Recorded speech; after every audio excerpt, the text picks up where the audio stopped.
Good afternoon, everyone. We are getting going. I apologize, we're running late, which is not like us. Welcome to meeting number 14, House of Commons Committee, Standing Committee on Government Operations and Estimates. We're here undertaking a study of the creation and planning, etc., of the Defence Investment Agency. We're going to start with Ms. Blanchard. You have a 5-minute opening statement, and then there's no opening statement from PCO, so we'll go right to questions after that. Just quickly, colleagues, you will receive in your P9 a couple letters from our clerk is forwarding on. We will address it in the second part or second hour of the committee. Just have a quick brief overview so you're partially briefed on it, and then we'll address it then. It is regarding just the contract request. We do have bells at 5:15 just before we end. As we get closer, we can decide if we want to have a UC to continue for the last 15 minutes or just rise when the bells go. I'm hoping it'll be just when the bells go. We'll turn the floor over to Ms. Blanchard. Welcome to OGGO. The floor is yours for 5 minutes, please. Okay, thank you. Merci, Monsieur le Président. Thank you, Chair. Thank you, members of the committee, for inviting me here today. I'm accompanied by Emilio Franco, who is the Executive Director at the Treasury Board of Canada Secretariat. Mr. Chair, I would like to provide an overview of the Treasury Board's role with respect to the Defence Investment Agency, which is a new special operating agency within Public Services and Procurement Canada. First, let me briefly explain the role of Special Operating Agencies, or SOAs. These agencies are not a new concept. They include well-established organizations such as the Translation Bureau and the Canadian Intellectual Property Office. And today, more than a dozen special operating agencies are in place within the government. Agencies, or SOAs, are not legally separate entities, but are established as distinct units within an existing federal department. Importantly, they are subject to the same rules and requirements that apply across the federal government. Sometimes SOAs will be granted particular authorities, policy exemptions, or delegations that allow them to operate with greater flexibility in order to more efficiently execute on their mandates. For example, the Canadian Coast Guard has the authority to enter into sole source contracts above normal limits to deal with emergency situations.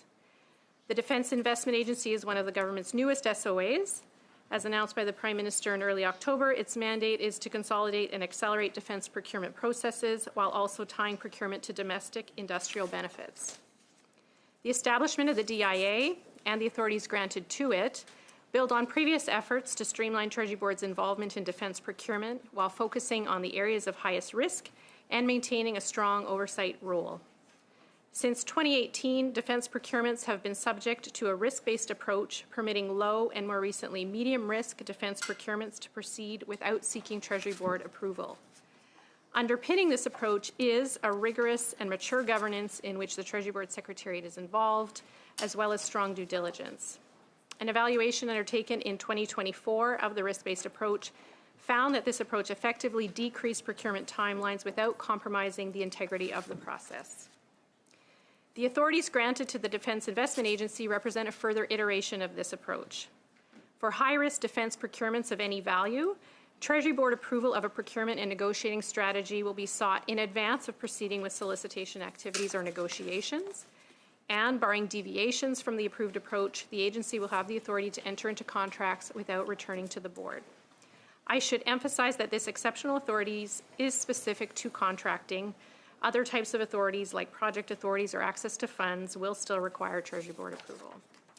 To support transparency, this enhanced authority is publicly available on our website in the Directive on the Management of Procurement, as are all other exceptional limits. Mr. Chair, we've provided a copy of this enhanced procurement authority to committee members to assist with your study.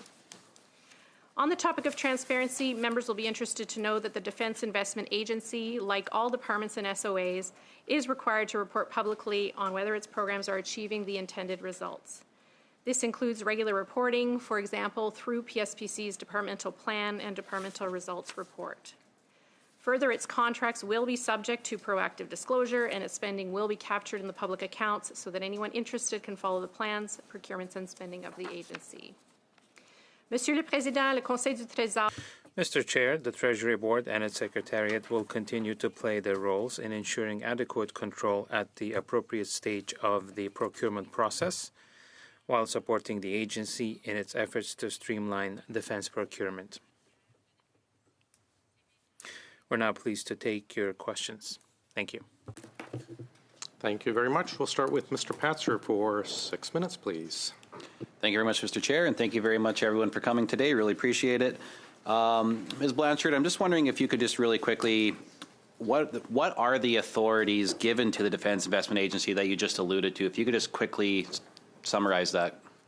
Sure. So they are specific to contracting. So I guess I should say first and foremost that the agency will have all of the authorities that are already in existence within PSPC, but a specific authority related to contracting and exceptional contracting limits. So as I mentioned, low and medium risk procurements, subject to the existing governance that is in place around this risk-based approach, can proceed without coming to Treasury Board. Treasury Board Secretariat is involved in the governance. But high-risk procurements would require Treasury Board approval of a procurement approach and strategy prior to engaging in the procurement process. And then assuming that there are no deviations from that approach, they could proceed with the procurement process and the negotiations and ultimately to signing the contract without coming back to the Treasury Board for that particular authority. Okay, if I can just jump in right there then, could you just quickly differentiate between like a medium risk and a high risk one? Sure. There is an evaluation of risk process that is built into this risk-based approach, and I might turn to my colleague Emilio to define that. But it does take into account things like financial risks in terms of whether it's a developmental project or something that is being purchased outright, legal risks in terms of the approach of acquisition that is being proposed. So maybe I can turn to Emilio to elaborate on that. Absolutely. So the risk-based approach follows a established methodology by Public Service and Procurement Canada. There are a number of questions that go into that risk assessment. As Dominic mentioned, looks at aspects like legal, financial, contract risk, political risk, communications risk, as well as complexity, looking into obviously buying ammunition versus buying submarines, different complexity, different risk levels. And so based on that assessment, based on the responses to those questions, there is a risk profile that is given to the procurement, and that determines what authorities are required to proceed. Okay, as far as the $100 million threshold for it to go through DIA, who came up with the $100 million threshold? Good question. That was part of the authority that was requested. Requested by who? It was part of the Secretary of State's request. Rappel au règlement. Son microphone. Point of order, the microphone was unfortunately not sufficiently synchronized so that we can get the interpretation. It's not your fault, but thanks for letting me know. So I missed the first bit. How far back did you miss? 20 seconds. 20 seconds. Now? Yeah. Okay, thanks.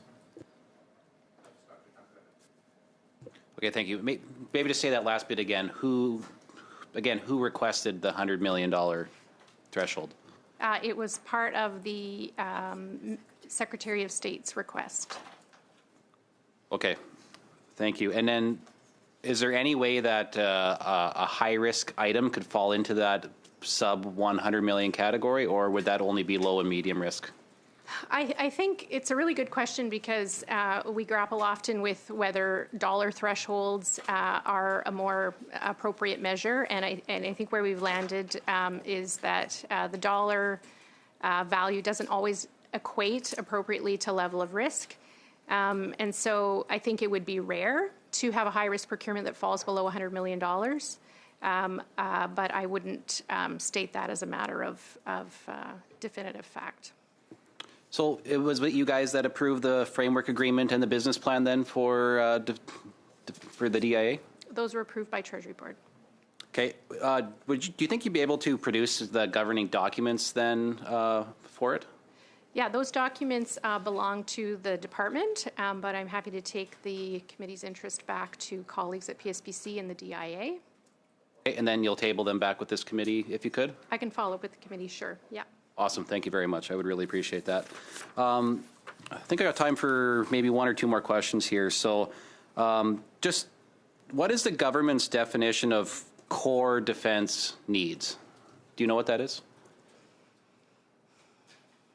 I would only say that, from my perspective, those are the needs that are defined by the Minister of National Defence and the Canadian Armed Forces. So I myself don't have a definition of core needs, but I would say that those are as defined by the forces. Would it be inappropriate for the industry minister then to be commenting on what is defined as a defense need? I think the Minister of Industry has a role in terms of, as does his department, in terms of dealing with the industry and the defense industrial base. I wouldn't have a view on whether it's appropriate or not for him to comment on what are core needs.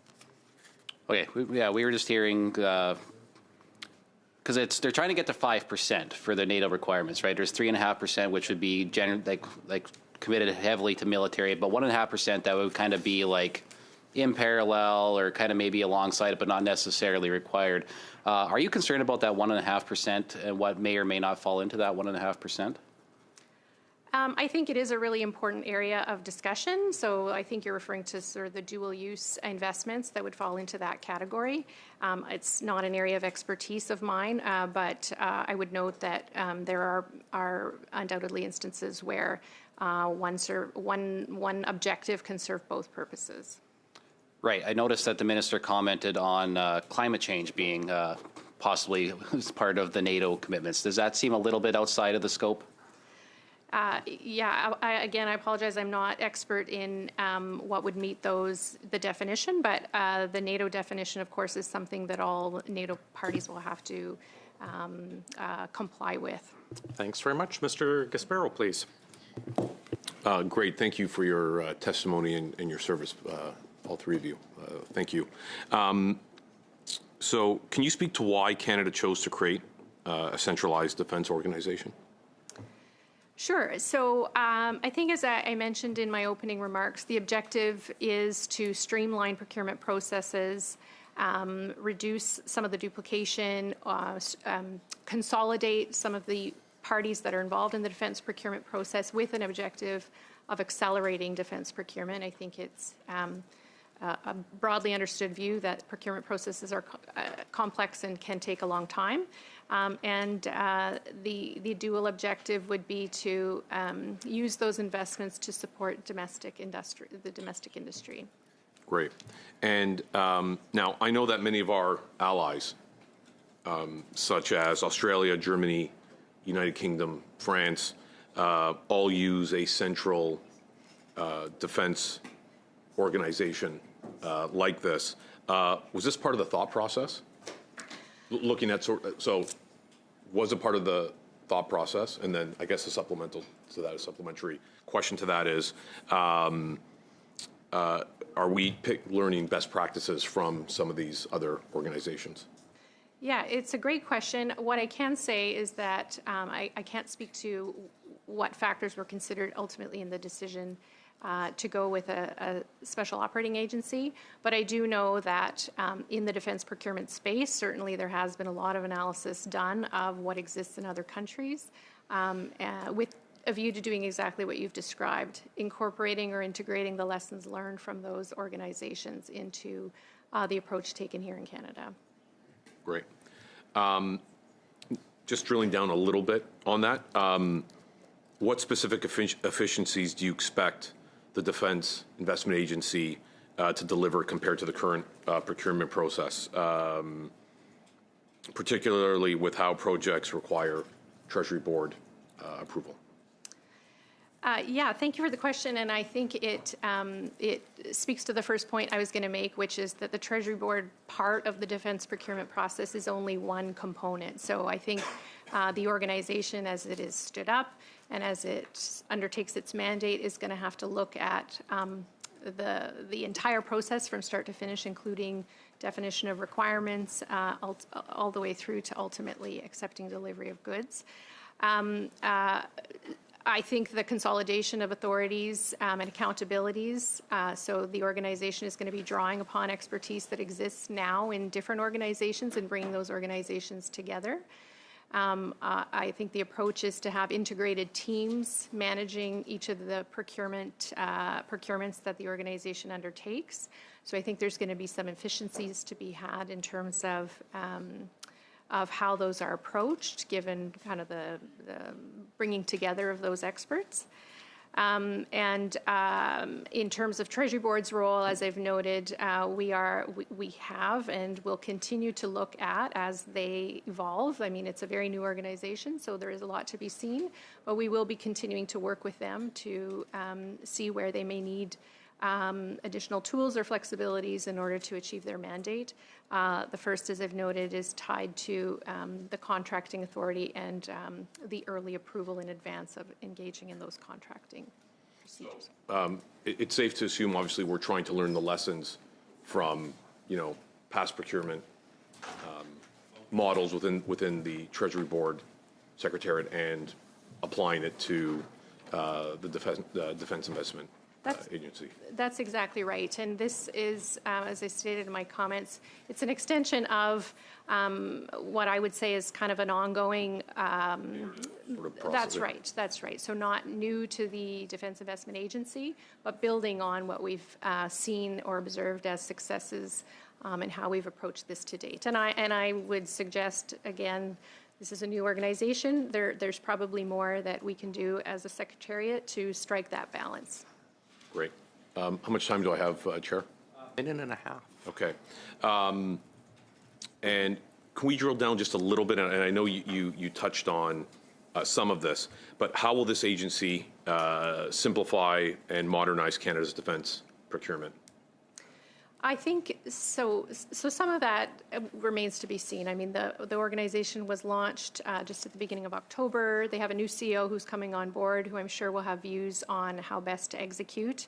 I think the consolidation of expertise into the integrated teams that they have envisioned, I think will provide some efficiencies in terms of engagement with stakeholders, engagement with the domestic industry, which the objective is to support through this organization and this way of approaching procurement. So I think that there are some efficiencies there in perhaps compressing some timelines, accelerating some of the decision making that takes place in the defense procurement process. Wonderful. Thank you. Did I nail it? No, you left 18 seconds on the clock. Sorry. I'm afraid you'll have to have to become even more efficient. The standing orders are that you were to apologize and resign, Mr. Caspero. Madame Gaudreau, please, for 6 minutes. Monsieur le Président. Thank you, Chair. I've already had answers to some of my questions, so thanks for being here. It's quite positive when we're talking about what is to come, what is supposed to happen, but I will pick up where my colleague left off.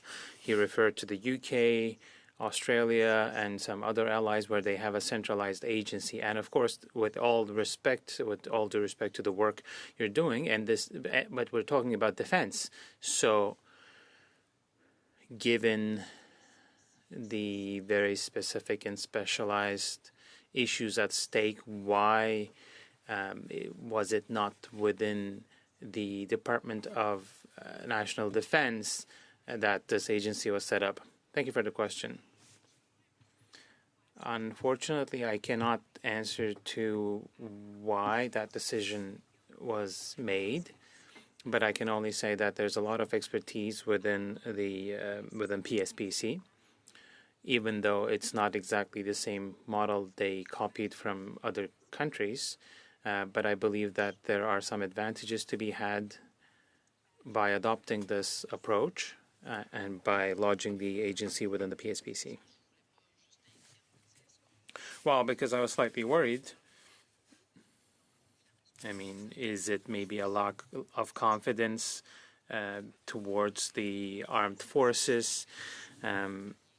Because we keep talking about the way services are delivered and the benefits and supports available to our veterans.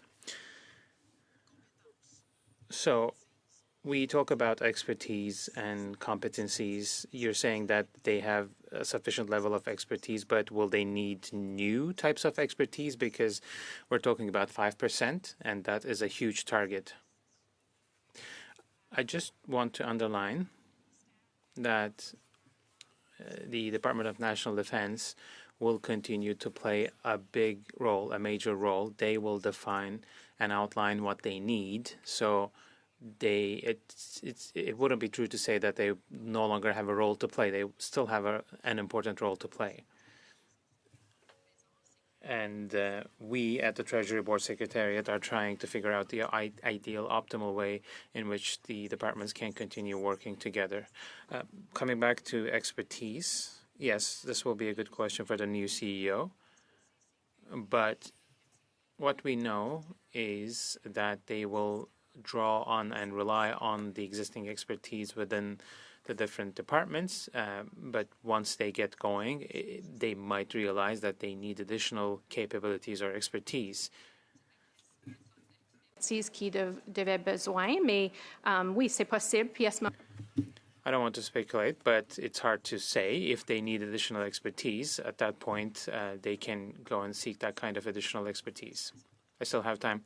Well, congratulations. You have great French skills. I'm doing my best to speak English myself. Now, let's talk about the capacity of Canadian industry to produce, maintain, deliver on time the goods. Where are we in that sense? That's a very good question, but I'm not an expert in that field. I would say that there is definitely expertise that we possess with the approach that's being proposed. Support will be provided to these companies so that they can better position themselves and be part of this exercise of getting to the 5% target. And my last question. Well, if we can, we will receive documentation, the governing documents, and I appreciate that, but maybe people are wondering, how does it all work? Who gives the orders, as it were? Who makes the decisions? Who's going to be accountable if it doesn't work out?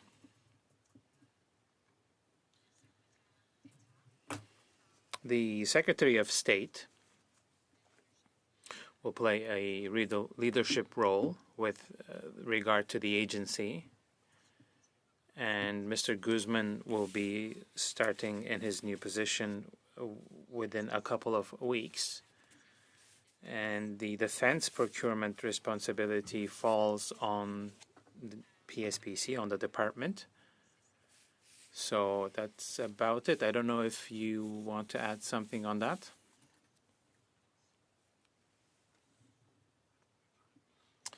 En français, mais qui donne les pouvoirs au ministre. The Act gives certain authorities to the minister, and it also the working dynamics between the minister and the Secretary of State will be a question for them to figure out. I have 30 seconds left. Do you believe that the agency or the act of rather centralizing procurement will provide additional efficiencies? I would say that it's too early to call. Maybe we can come back and talk about this point. Thank you, Chair. It's like an invite to come back. We'll now go to Ms. Block for 5-minute round.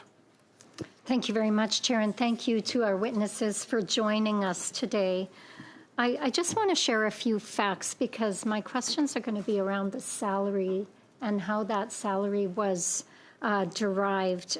So here are some facts. Chief of the Defense Staff salary equals somewhere between $279,000 and $329,000. The Secretary of State Defense procurement salary is $284,500.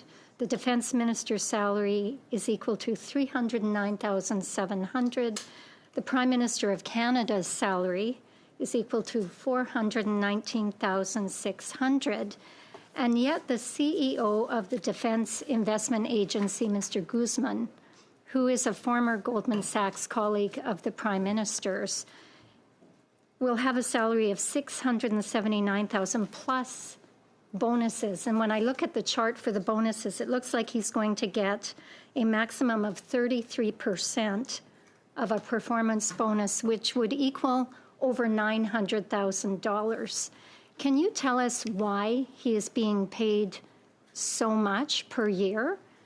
And can you tell us why he's being paid so much, as this exceeds the compensation set for Crown Corporation CEOs as posted on the government's website? Good question. Mr. Chair, I'm from the Privy Council office, as I mentioned earlier, and I'm the Deputy Secretary responsible for appointments. So I will do my best to respond to your question. So in terms of the salaries that you quote, that's absolutely correct. For Mr. Guzman, it is not uncommon for us to bring people in from outside of the Government of Canada.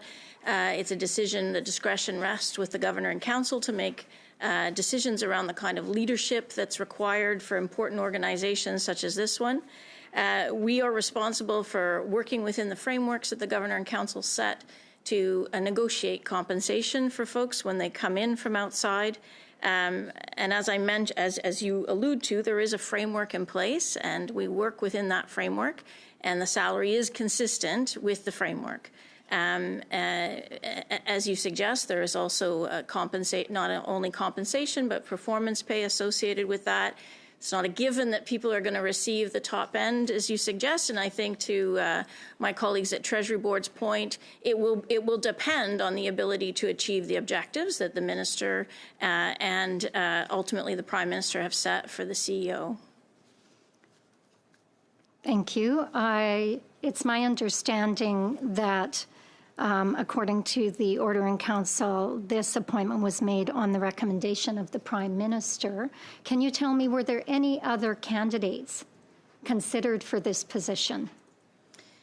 Mr. Chair, when we learned that the government was interested in setting up this organization, I did provide some ideas to my boss. The clerk of the Privy Council at the time was John Hannaford. So I couldn't get into the specifics of the individuals, obviously, to respect their privacy. But as far as I'm concerned, and from what I know from where I sit, we did have some names that we did suggest from our end. Did your ideas include Mr. Guzman? I wouldn't be in a position to give that kind of level of detail around personal information about the individual candidates that we suggested. I'm just asking about Mr. Guzman. He was obviously the successful applicant, if in fact he was on a list. So, okay, thank you for that. In Budget 2025, there will be funding allocated to both PSPC to establish the DIA and set aside funding for the agency starting in 2026. And if we look at the budget that was tabled yesterday, if we look on page 199, it states that a new defense investment agency for the year 2026-2027 will receive $13 million in that year. Is that correct? That would be... I don't have the exact reference in front of me. I recall that it was in the order of $38 million over a period of 4 or 5 years. So yes, that would be to sustain the operations. I think the organization now is being sustained with some internal funding from PSPC. So I guess my last comment will be $13 million 2026-27, possibly a salary and bonus of almost $1 million. So the CEO is taking 1/13 of the budget for the year 2026-2027. Thanks. Thanks. We'll now go to Ms. Rochefort, please, for 5 minutes. Oui, merci, Monsieur le Président. Just to drill down on some of the questions that have already been asked, and so just basically to understand the extent that the Treasury Board of Canada, your Secretariat, will be involved in supporting public services and Procurement Canada to develop the departmental result indicators and measurement standards related to this new organization? Sure. So, Mr. Chair, I would say that as with all departments, those requirements will be the same for the Defense Investment Agency, and through PSPC's departmental reporting, they will be reflected there. Treasury Board does play a role in approval of the core responsibilities of departments. So should there be amendments to the framework required, those would come to Treasury Board or to the appropriate delegated authority in that regard. Is there anything that you wanted to add on that, Emilio? Well, just that Treasury Board does have a policy on results, and like any department, the Public Service Procurement Canada and the Defense Investment Agency within it will have to establish its results for its programs, and those will be, as Dominic mentioned, reported through the DRRs. Do you have examples of what these metrics would look like or could be? I wouldn't be able to speculate. The department would be best positioned to speak to how it will assess its results and report them to Parliament and Canadians. Thank you. Okay, then could you speak to the role that the Treasury Board will play in defining the legal and the policy framework for federal contracting and procurement for the new defense agency? I can maybe start and turn to Emilio. So the legal framework and the policy framework now is the same as it is for all departments as it relates to procurement, with the exceptions that I've already noted in the case of contracting. So as and when they may need additional delegations or additional exemptions from policies, they could seek those from the board, and we would, as a secretariat, have to do some analysis on a case-by-case basis to see how we would advise on those. Emilio? Absolutely. Always happy to talk about procurement. So I think just, again, important to emphasize that, again, this organization follows the same rules as everyone else, with the exceptions that we've highlighted. And that includes the laws, regulations, trade agreements, and Treasury Board policies around procurement. The department will also have, and I think it's important to emphasize, its own set of controls, systems, and processes around procurement that are going to be specific and unique to how they operate. That will be, in addition to those broader frameworks. And they'll also be required to have, as any organization, the controls in place, oversight, audit, financial controls, record keeping, like all these rules will apply to this organization, just like they do any organization. And of course, the Auditor General, the Procurement Ombudsman will continue to have a role in overseeing procurements conducted by any organization, including this one. And I think last and very important to me is transparency. So its procurements will continue to be published proactively on the Open Government portal. Maybe just a quick question then to follow up on that matter of transparency. How will it safeguard then sensitive defense information in that context? Absolutely. So, is my microphone on? Procurements are, publication procurements are managed under the Access to Information Act. And so, of course, if there are sensitive aspects of a procurement that are not appropriate to be published, that information can be withheld. The general practice is that you still, publish as much as possible and only withhold the information that is sensitive. Okay. Thank you for that information. That's all for me. Thank you. I'll keep that in mind. Well, thank you very much. We'll now go to Ms. Gaudreau for 2.5, please. Merci beaucoup, Monsieur le Président. Thank you, Chair. We were talking about the Canadian industrial capacity, and I'm wondering, the Governor is talking about the national industrial defense capacity and involving Canadian companies in this, but this is a very complex environment in which to operate. Studies will be done, so it's all a bit complicated.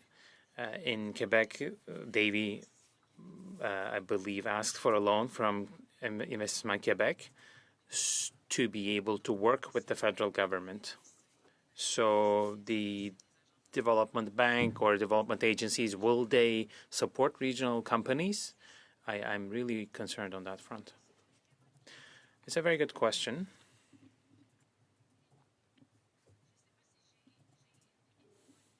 I don't know if I have a good answer, but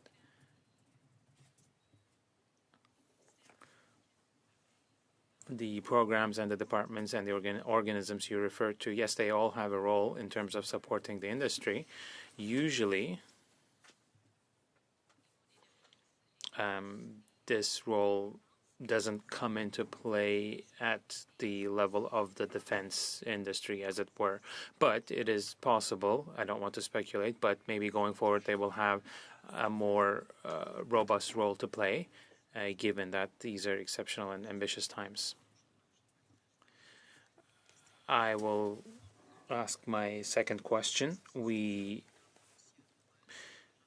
There is a military programming legislation in France, and parliamentarians have transparency into these programs and predictability for the industry that is great for the economy. So my question is the following.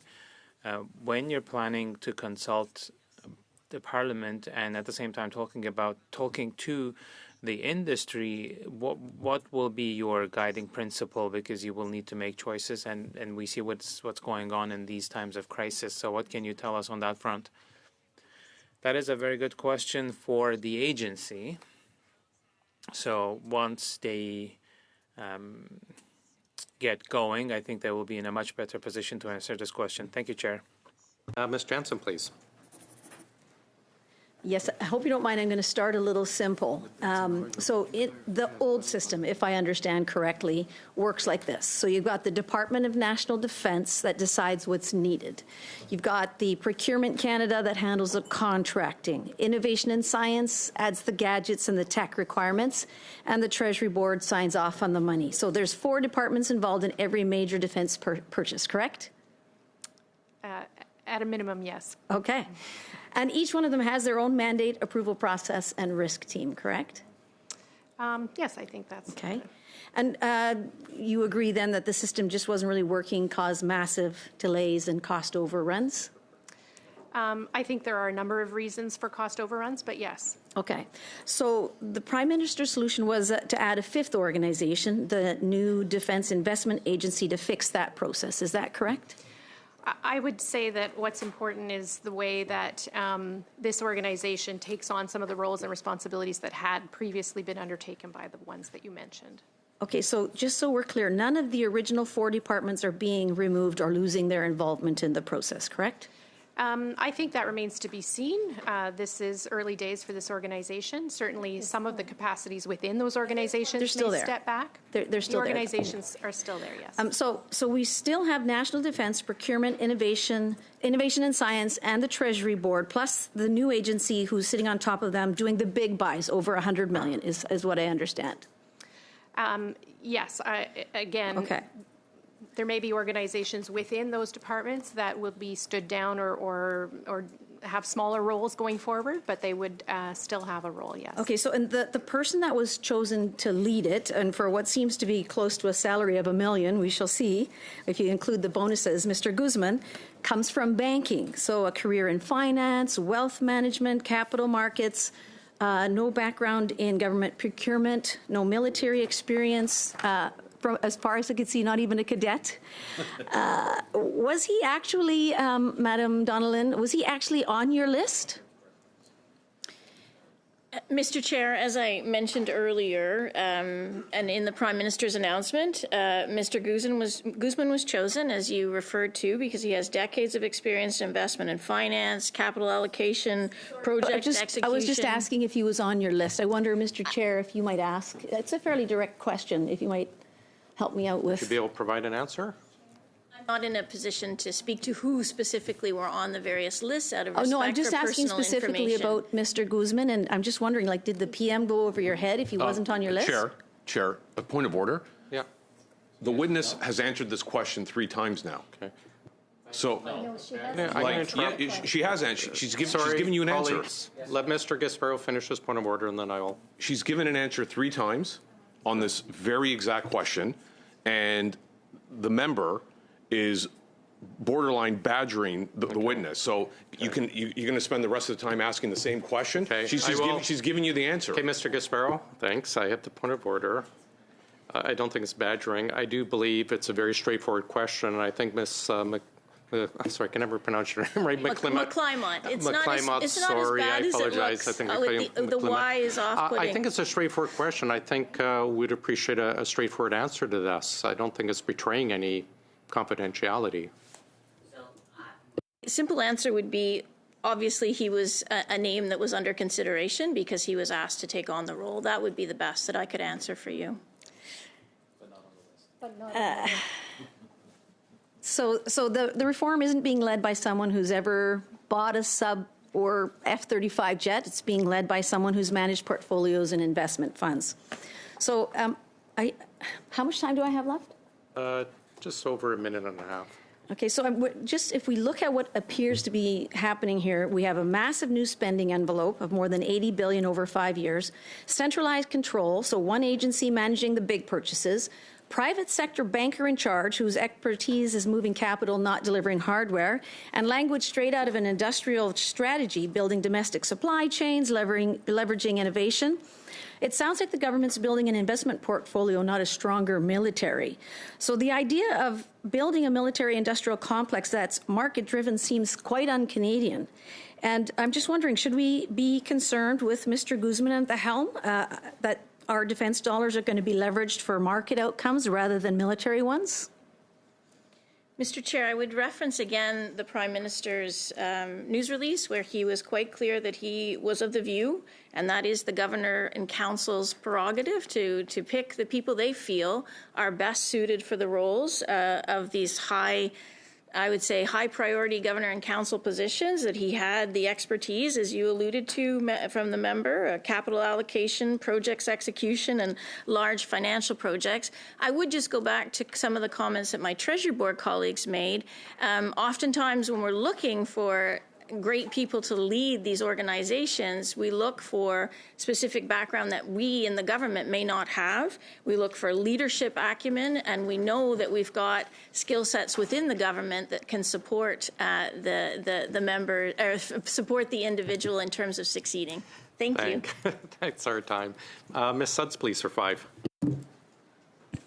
Thank you very much, Mr. Chair, and thank you to the three of you for being here and for the work that you do. I think, first of all, perhaps a simple question, maybe, for whomever is best positioned to answer it, and that would be how it is intended that the new Defence Investment Agency will work with Canadian industry. Of course, there is a tremendous amount of interest given the steps that our government is taking around our commitment to NATO. And that opens up massive opportunities for Canadian industry when it comes to innovation, when it comes to jobs and investment. So how will this enable us to grow Canada's defence industrial base? Maybe I can start, and if others have comments, can jump in. I understand that there have been and will continue to be extensive consultations with the domestic industry now regarding what roles they think they can play and how the government can best support them in executing on those roles. As noted earlier, there are a number of areas of real strength within the domestic industry as it stands, and so there may be opportunities to bolster those capacities based on the types of strategic investments that the investment agency is positioned to undertake. I think they will have a better sense and have a better answer to the question than I'm able to provide here, unfortunately. But as I said, I know that those conversations are very actively underway on a number of different fronts, including with PSPC, National Defence, and those who are at the Defence Investment Agency. Okay, incredible. Thank you for that. Certainly a massive opportunity for our Canadian defence sector. Next, pivoting slightly to think about how the Defence Investment Agency will work within Treasury Board's existing approval frameworks. I would imagine that there are some changes being contemplated in order to streamline the decision-making process without, of course, compromising on accountability. Can you speak to that? Sure. Thank you for the question. I think for us, I would say at the Secretariat, this really, it's not a choice between the status quo, maintaining the status quo, and completely withdrawing and abrogating our responsibilities. It's really a matter of finding the right point in time for the board to be involved. And I think the example that we gave today as it relates to contracting authority is a really good example of that. So this will give the Treasury Board an opportunity to have line of sight on the procurement approach that is being considered at a much earlier stage than they would under the current approach, and potentially influence that as they see fit. It takes, as I noted, a risk-based approach rather than purely basing it on other determinations like dollar amounts. So focusing their attention, I think, on the areas that are most important. I think we as a Secretariat are sort of in a process of kind of continuous improvement when it comes to really calibrating our role in terms of the challenge function that we perform. Because our mandate is not solely to challenge, it is also to support support departments in achieving their objectives, helping them identify risks and mitigations, where we sort of situate ourselves in that process, I think, is a really, really important question that we reflect on a lot. We're continuing to do that. So the case we're talking about today with the defense procurement dimension is one part of that. But we are continuing to look at that more generally. How can we be more efficient? Are we asking for the right kind of information? Are we asking for it at the right moment in time? And so that we can provide sound advice and support to the Treasury Board as it makes its decisions. Incredible. Yeah, I think that pretty much wraps up my time. Thank you. Thanks very much. Mr. Gill now for 5 minutes, and then Ms. Khalid. Thank you, Chair, and thank you to the witnesses for coming. Last night, the Industry Committee heard from experts who testified that the Defense Investment Agency bureaucracy will only be responsible for 8% of defense procurements. That leaves 92% of the procurement stuck in the other 5-department loop, which is DND, PSPC, ISED, Justice, and TBS. What are the plans to fix the other 92% of procurement? Yeah, thank you for the question. So I don't have the stats that you've cited. I will only say that, again, this is a very, very new organization. So that is an area of interest for us at the Secretariat, is working with the organization to understand the process for onboarding new procurements. But it's true that there will be procurements that still take place outside of the Defense Investment Agency. Again, making sure or supporting the organization and making sure that they are equipped to take on the procurements, I think, is an ongoing area of conversation that we will have with the agency. What access will Mr. Guzman have to senior government officials besides the Defense Secretary? And what screens have been put in place to make sure there's no perceptions of any ethical violations or improprieties that could be perceived as such by the general public, because there's already a significant erosion of public trust as it is when it comes to these kinds of appointments out there. Mr. Chair, Mr. Guzman will be part of the senior echelons of the public service, so he will work closely with colleagues at Treasury Board, at Defense, at Public Services and Procurement Canada. To the question on the ethical conflict of interest, if you will, certainly he will be subject to the Conflict of Interest Act, as would any reporting public office holder. I would say for our part, we have been working closely with the Commissioner when we had prospective candidates who are coming in from outside who may or may not have assets or holdings that could run, will need to be governed by the Act, if you will. We have arranged for a prospective information sessions with the Ethics Commissioner to make sure that individuals can comply with the law before we consider them for appointment, and the Ethics Commissioner was good enough to do this in this set of circumstances. So I don't have specific details about the conversations that the Commissioner would have had with Mr. Guzman, but certainly that will be part of his responsibilities as a reporting public office holder. So will he have that 1-year cooling off period that... He'll be subject to all of the requirements of all reporting public office holders under the Conflict of Interest Act and the Lobbying Act as well. Okay. How much time do I have, Chair? About a minute and a bit. So one of the challenges, I come from Windsor, and we have an affordability crisis brewing for quite a while now. How does creating this new agency with a high-paid executive reflect the government's priorities? As we heard from Ms. Block, 1/13 of the salary is going to be going to him off the budget. And what's the expected return on investment? And will this agency commit to publishing clear results like procurement savings, faster delivery timelines, support for the industry, and will they also be involved in the acquisition of the F-35? I can't speak to specific procurements that it will undertake. That would be a question to ask the agency and the CEO. In terms of whether it will be required to report on its results, yes, it will be, just as all departments are, required to report on its results through departmental reporting.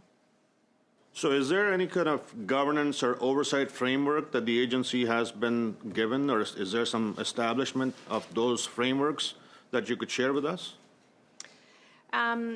I think some of the documentation that was already requested would speak to some of what you're looking for.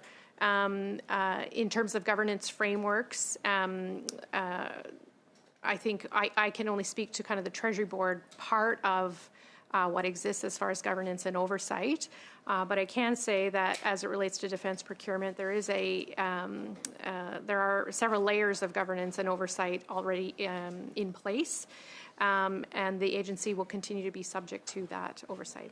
Since you hold the purse strings and hold the wallet, can you provide us a breakdown of the budget and the staffing plan? Because you're going to be citing a check for these folks, I'm assuming. Well, the funding was just announced in the budget, and so there will be a proposal that will need to come to the board to access that funding, and more details will be Can you provided. give us that breakdown? I don't have that information now. Okay, so who would?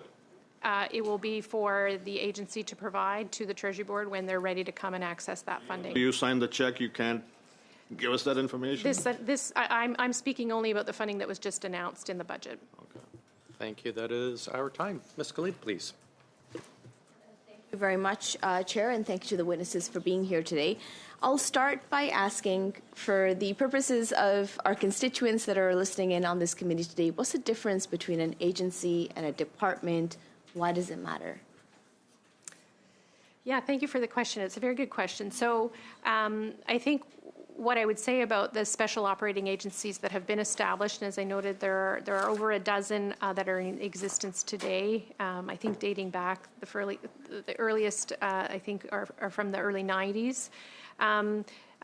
They are units within existing departments, so it's relatively straightforward to stand them up in that regard, and they are subject to all of the same requirements and structures that a department would be. They can, though, as I noted, be given special authorities. So there are some cases where I would say that most of the SOAs that we've looked at are sort of service-oriented and have a really discrete mandate. Some may, so they can be quite large, like the Canadian Coast Guard, and be very small. But as I said, they don't require legislation to establish. They are subject to all the same rules and requirements as other departments, and they, as I said, can perform kind of a discrete function and have their own kind of unique footprint. So what I'm hearing you say is that there's a lot more discretion that's allowed in agencies versus departments. Is that? Not necessarily. They could seek those authorities should they wish, and should those be tools. And I'm speaking only about authorities that rest with Treasury Board, but there are other authorities or delegations that exist even within a department that may or may not be given to those special operating agencies. So authorities that rest with the minister could be delegated to the special operating agencies as well. But that would depend on the specific mandate, I would say, of those agencies. So on this specific agency that we are talking about, can you outline for us what discretions are allowed to them? What decisions are they able to make on their own as an agency without the executive branch filling in? Do you want to speak to that, Amelia? Well, I would just say that, again, the Defence Investment Agency is an entity within Public Service Procurement Canada. And in setting up that agency, it will need to determine the controls and processes that exist, and to what extent the existing processes and controls within the department extend, or what internal flexibilities they're providing. And I think they'd be best placed to elaborate on how that will be managed. Thank you for that. Ms. McClymont, if I can please ask you, how does an agency like this interact with international obligations that we have, for example, with NATO and with other multilateral organizations?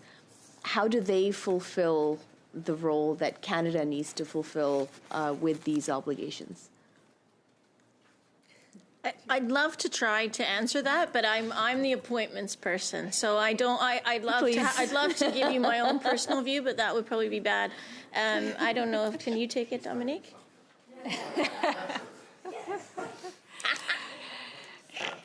Thank you, and I'll try as well. I mean, I can't speak to the specific interactions with NATO itself, but certainly in terms of the objective of meeting the spending target, this is going to be a really important tool in terms of achieving that objective. So with a view to streamlining the approach to procurement and expediting, certainly in the amounts that are being talked about to achieve the 2% and ultimately a 5% target.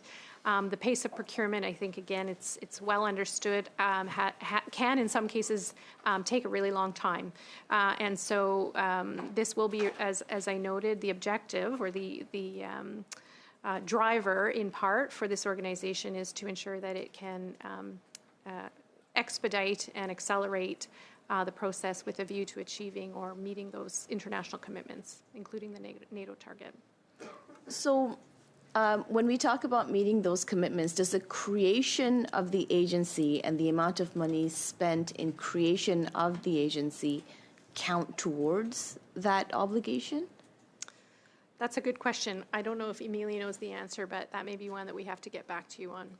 No, I wouldn't be able to answer. I don't know the answer of whether or not this organization is contributing to the 5%. I know that there's an exercise to assess Canada's contributions to its NATO targets, with organizations bringing forward the work that they do in support of defense, but I don't know specifically of this organization and how it contributes.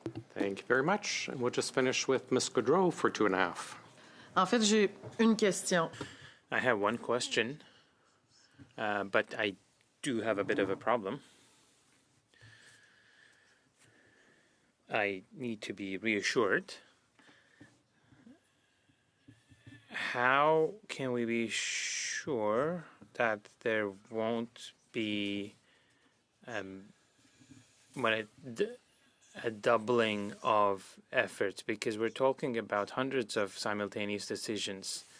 Maybe previously I wasn't aware of this, but we have the DND, the Treasury Board, PSPC, and the Privy Council Office. So who is accountable if there's a failure? Thank you for the question. It will be the agency, and that is part of the reasoning for this effort. It's about consolidating different authorities so that there would be fewer decision points with regard to procurement that they will be asked to do. And the agency is new, so this will be something they will take care of, and they will try to avoid the duplication that exists at this point in time.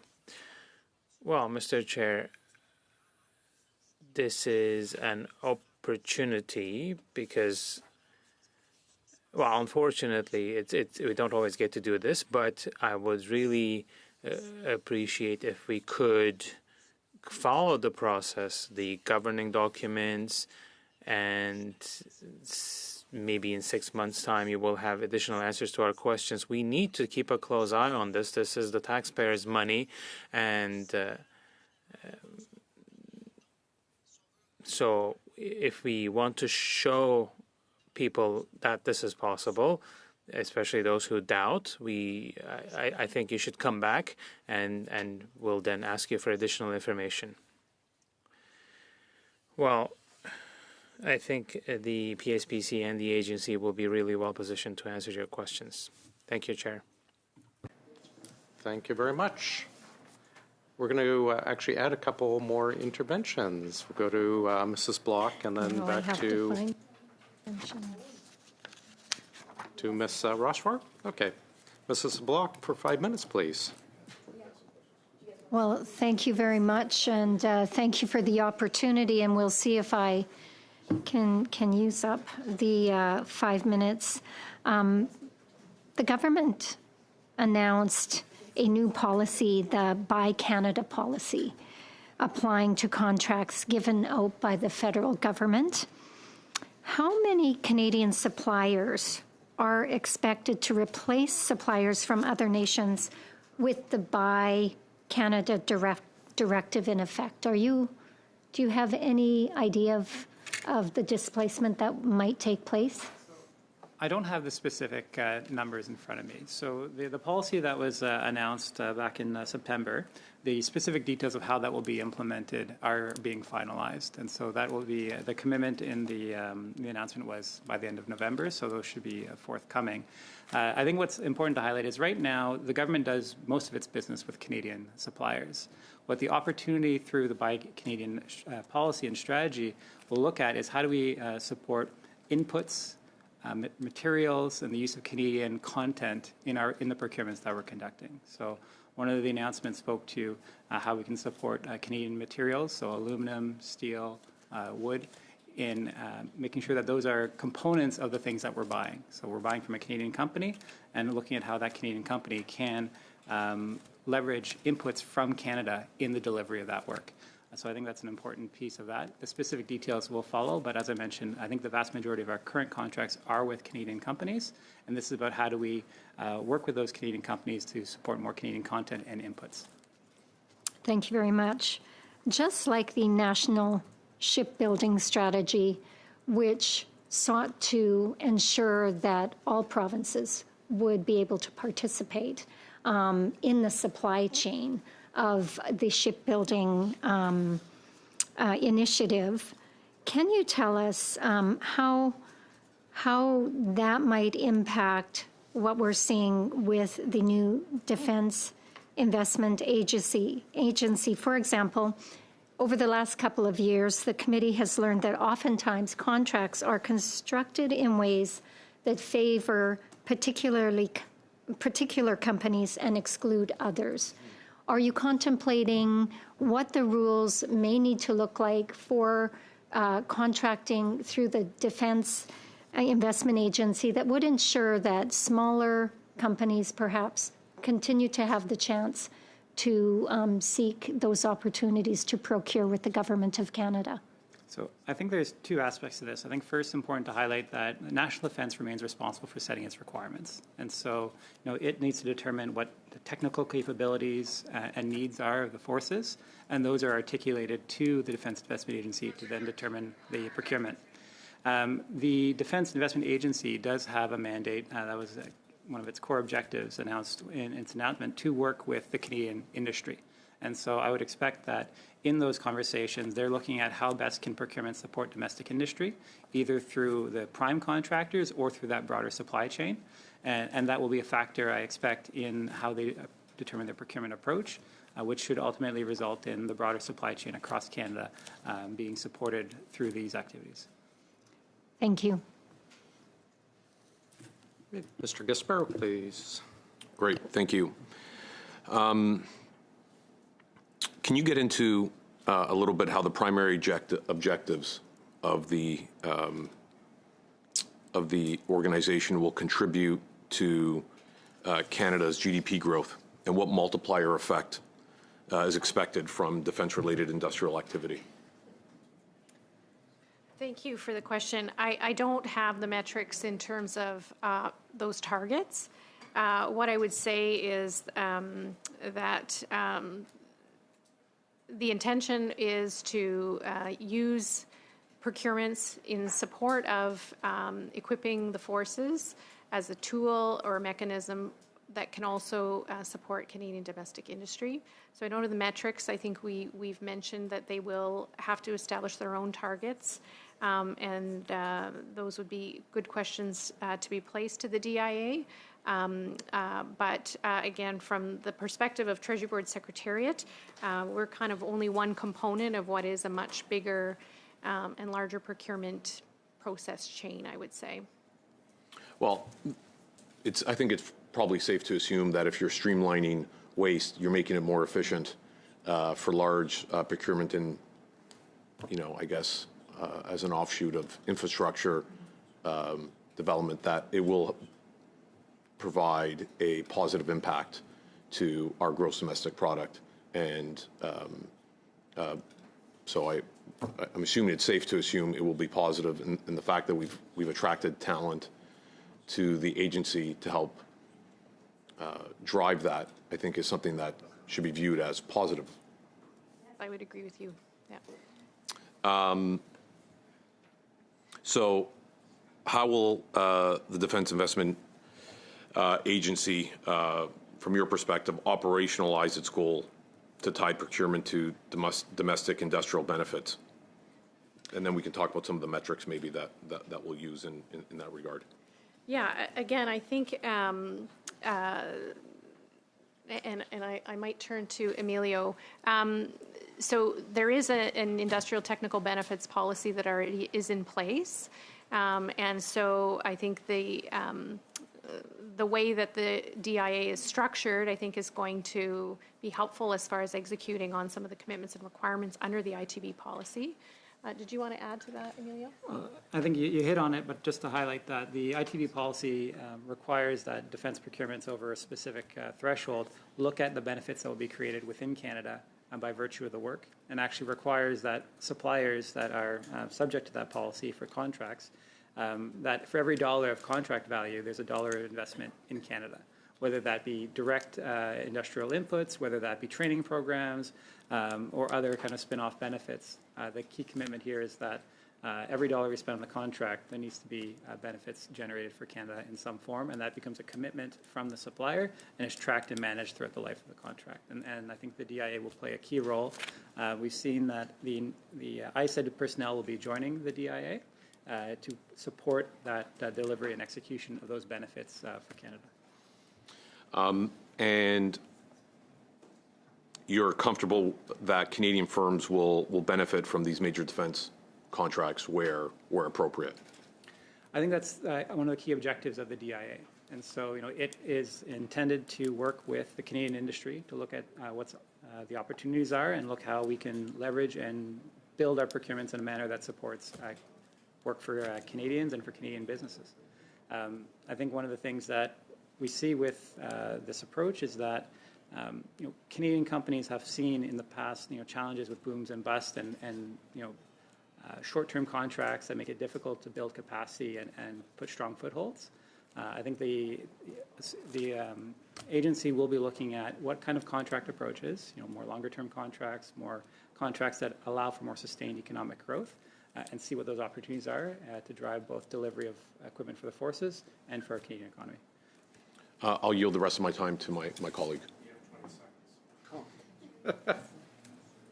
Is there another round? No, 20 seconds. Well, I'll just make a quick comment then. Just regarding the background for Mr. Guzman, I was noting as well that the mandate of the agency is not just purchasing, it's also to help Canadian companies, just to follow my colleagues here questioning, to help them scale up so that they can develop cutting-edge capabilities and compete globally. And I would say Mr. Guzman's background really fits that ability to be able to help Canadian companies. I would say in that sense, he's an excellent choice. Thank you. Thank you very much. Colleagues, that's it. Witnesses, thank you for being with us. Just very quickly, quick question for you. You mentioned that Mr. Guzman would be subject to the one-year cooling-off period. My understanding is that is the general rule unless overridden or excused by the Ethics Commissioner. Do you know if that has been the case for Mr. Guzman? I'm not aware. I mean, we could certainly try to follow up for you, but usually that happens bilaterally between the commissioner and the reporting public office holder directly, so we don't often have that direct information. Okay, if you have it, would you provide it? For sure. Positive or negative? For sure, we can check and see what we have on our records. Wonderful. Okay. And we will excuse you. We're going to suspend for a few moments to dismiss our witnesses and bring in Mr. Bedard.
Patience. Joining us is our law clerk, Mr. Badar.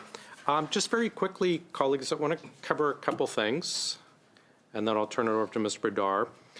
The original motion had, for the Stellantis documents, ensnared, for lack of better words, some probably documents we weren't looking for. One was with the RCMP. They came back, and it appears that the motion would also have them find, translate, and look for individual, I'll get to you in a sec, individual purchase contracts. So I'm suggesting that we agree as a committee to remove them from that, because I don't think that's the intent. It's creating extra work for the RCMP for no reason. So are we fine with that, colleagues? Oh, you want to have it from the RCMP as well? No, I want to talk about it, Chair. I want to talk about the importance of their correspondence to us today on this issue. Okay, well, you can save it for another time. Well, the RCMP then, let them know they'll have to provide it. Chair, I don't think that's a unilateral decision for you to make. I Ms. think Khalid, that's... Ms. Khalid, first of all, that was the motion. So it's not a unilateral decision from me. That is the motion. My apologies, Chair. I'm sorry if I misphrased it. My question is, if we are responding to the RCMP and their correspondence, I believe that the response to them should be a collaborated and consensus-built It's more of a yes or no whether we want them to fill the the motion.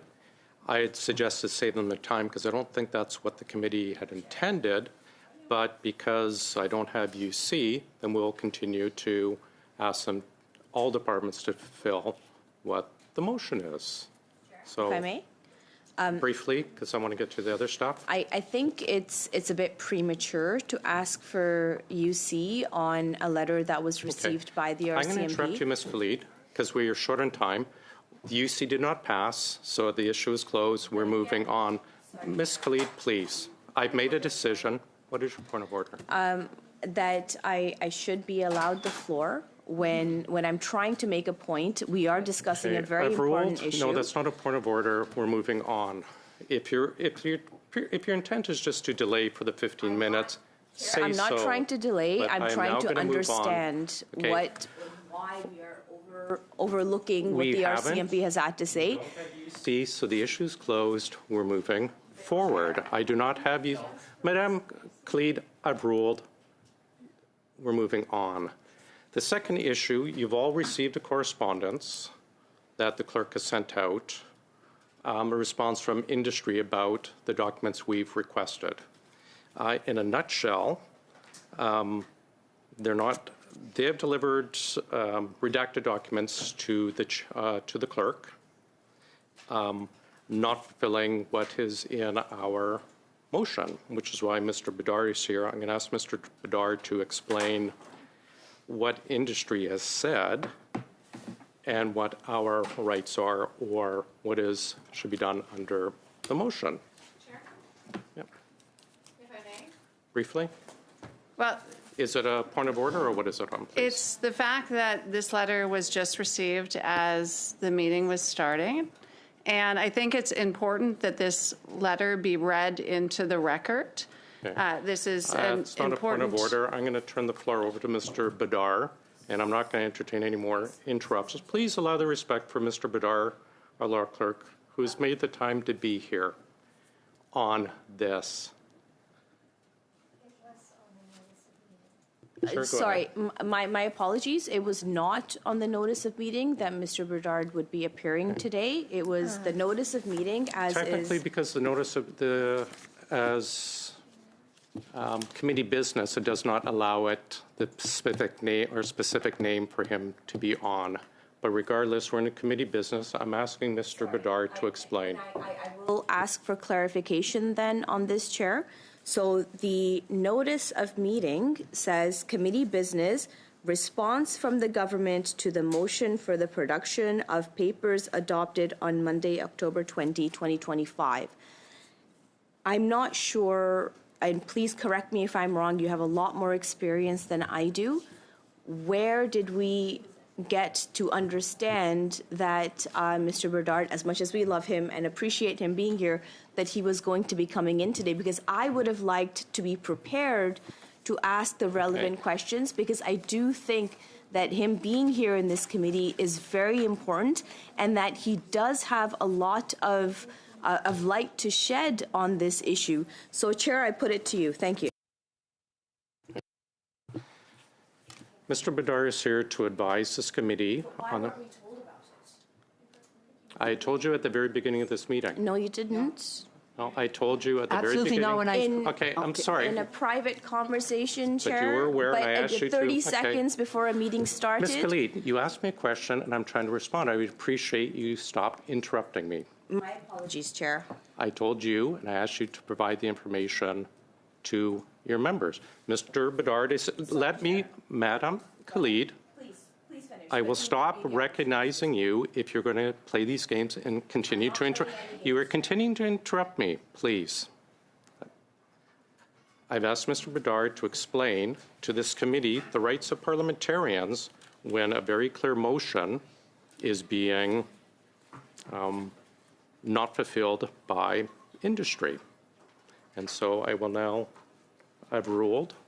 I'm going to turn the floor over to Mr. Bedard. We'll entertain point of order after Mr. Bedard speaks. Point of order?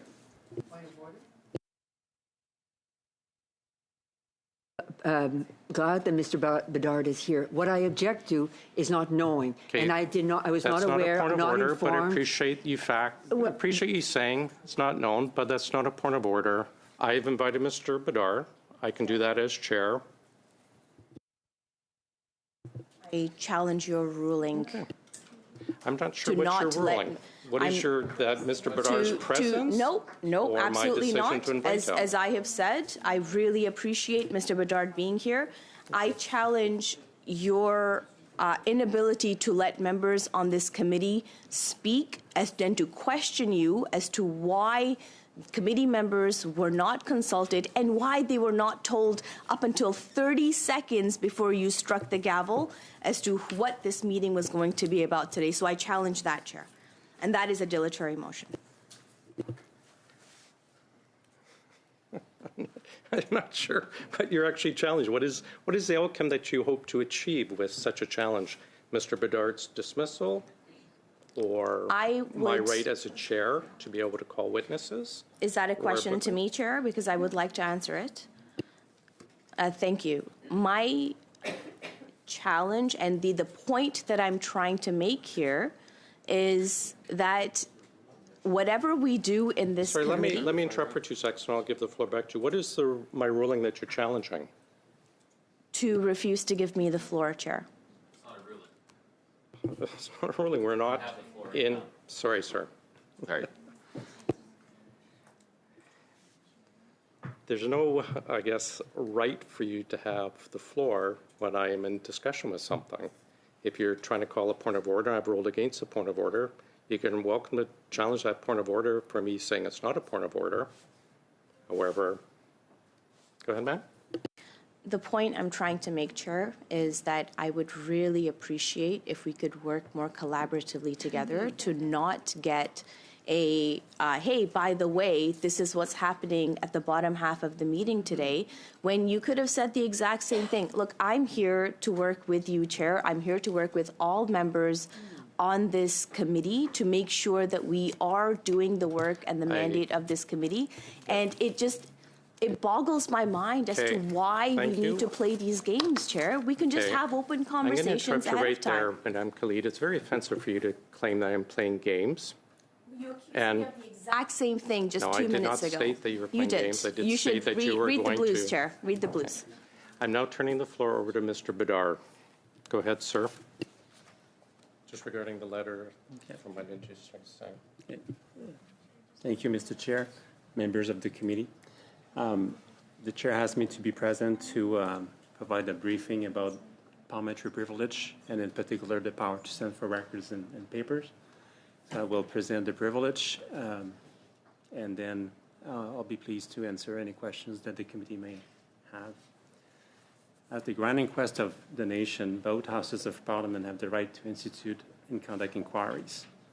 That right is part of the privileges, immunities, and powers that are collectively known as parliamentary privilege, that are rooted in the Constitution and the Parliament of Canada Act. These rights are fundamental to the role of the House and its committee and have been recognized by courts and include the constitutional power to send for persons and records. Il n'existe aucune limite au droit du Parlement. There is no limit on Parliament's right to order the production of documents as long as these documents exist, either in physical or electronic format, and that they be located in Canada. This power is only subject to the exceptions or limitations explicitly provided for by the House or its committees. With that said, in exercising this power and determining what information is needed for the purposes of a study, committees should strive to balance their role as the grand inquest of the nation against the legitimate public policy considerations that may justify limiting the disclosure of the requested information, including for claims of contractual confidentiality.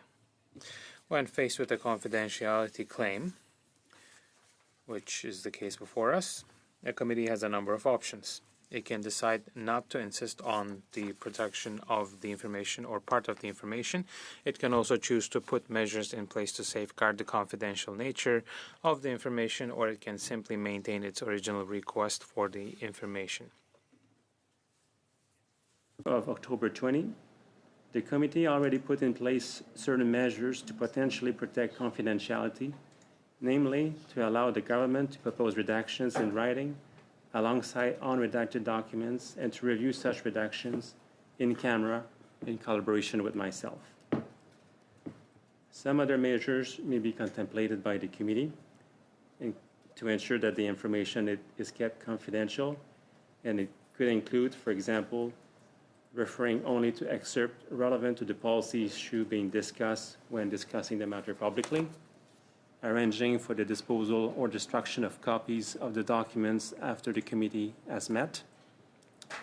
It is up to the committee and ultimately the House of Commons to determine how it wishes to proceed in that regard.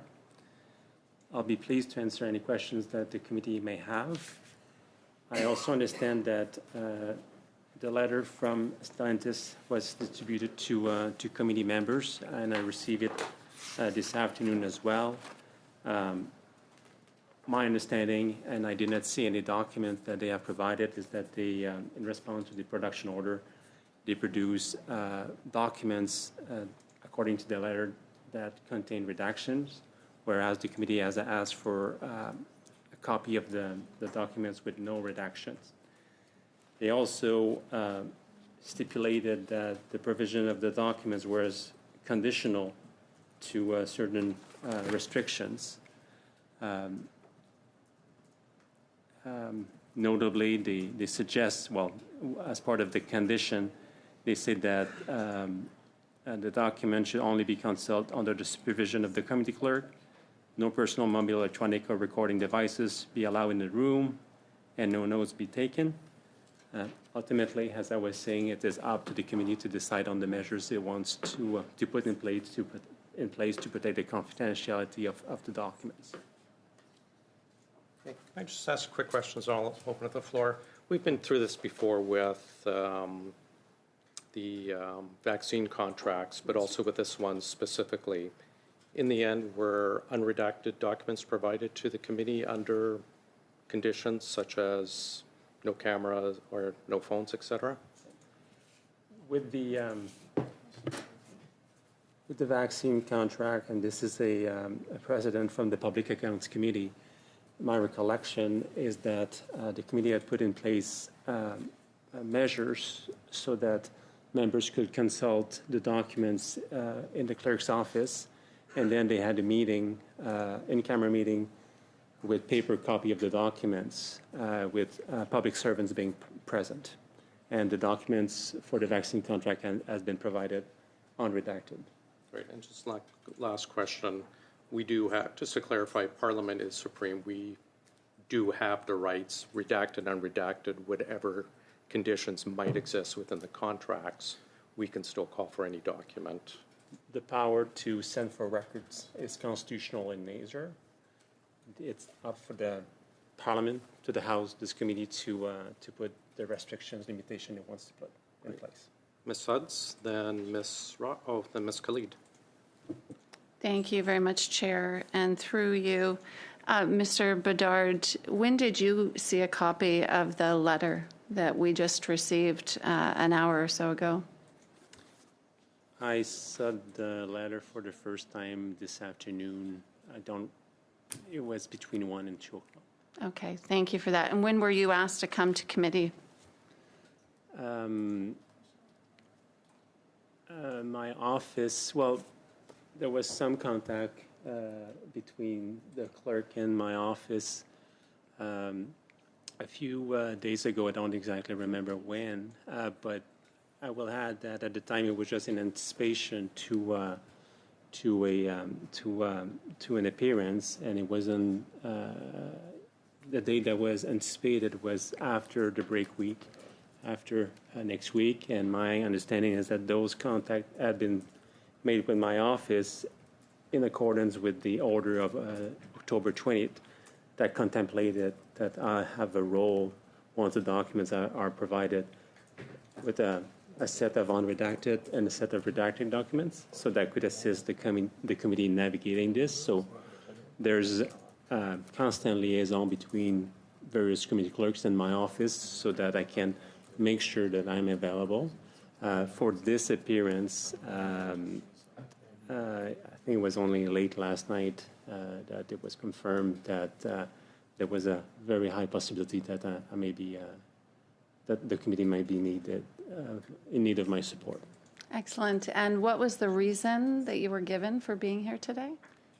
A reference to the October 20th order of the committee to produce documents. And you mentioned that you were given a briefing. Can you tell us what that was? The briefing I referred to, unless I misspoke, is that my intention was to provide a briefing to the committee on its powers to send for records. I apologize if it wasn't clear. Thank you, and I appreciate you being here. My line of questioning is going to the point that it would have been nice to have been notified. It certainly seems as though let me interrupt very briefly. I received it probably. I was in another committee in lockup when it came through. I did not probably get to it to about just before QP today. So it's not something that arrived long ago, but go ahead. Every minute counts. I'm going to interrupt again. We're going to have Bell soon. We're going to have Mr. Bedard. We'll lose everything soon. So if there's any specific for Mr. Bedard, I'll ask you to get to that. Yes, thank you, Chair. And certainly, as I said, appreciate you being here, Mr. Bedard. Thank you for answering the questions. My comment still remains that every minute counts in order for us to do our jobs well and come here prepared to be able to ask Mr. Bedard questions and be able to do the work of this committee. It would be nice to receive timely information. Thank you. Then Ms. Rochford, then Mr. Gasparo, then Mr. Gill. Thank you, Mr. Chair. Mr. Bedard, have you read the correspondence that was received by this committee, by the RCMP, and by ISET? I read the letter dated November 3rd from Innovation ISET, and the letter from November 5th that is dated November 5th, but I understand that it was received today. So it seems to me that you received these letters and these correspondence before members of this committee did. So my question to you then is, how does that work with privilege of members and the role of the chair in our committee with respect to the receipt of documents? That I'm asking for your legal opinion on this. In terms of distribution of documents, this is something that is within the prerogative or the purview of the clerk and the chair, as per the instruction of the chair. Knowing that I may be called upon to support the committee today, of course, my office was in contact with the clerk, and we asked. Did you know that members of this committee did not receive the correspondence that you had received before we did? I don't know. And how would you I guess prioritize, or how would you categorize that in terms of no-nos with our committee chairs and clerks and no-nos? It's I could use other language. I'm using no-nos today. Is that okay? So I do want to hear your opinion on this. I mean, this is a political question. But it's not, right? We follow rules, and that's how committees function, right? That's how we are able to ensure that committees are fair, they're transparent, and that they're equal to all members, not the governing side, not the opposition side, that all members have an equal standing on this committee. So I do want to know, and I'm sorry to put you in this position, but I do need to know, why is it that you got letters before members of this committee did? As I mentioned, I received the letter between 1 and 2 this afternoon. I don't know what... You didn't receive it till after the committee started. I Weigh in on things that aren't that's within his purview. Maybe ask the clerk your question. I'm going to interrupt here, just quickly for the record. Everyone received, all the parties received the letter at the same time from the clerk, but Mr. Bedard here is not a witness to be badgered. He's not a witness providing testimony. He's here to answer questions regarding industry, letter to us, and the rights of Parliament. And the bells are ringing. So, I'm sorry, the bells are ringing, so we are going to adjourn, but we'll take this up, continue this on our meeting on the 18th.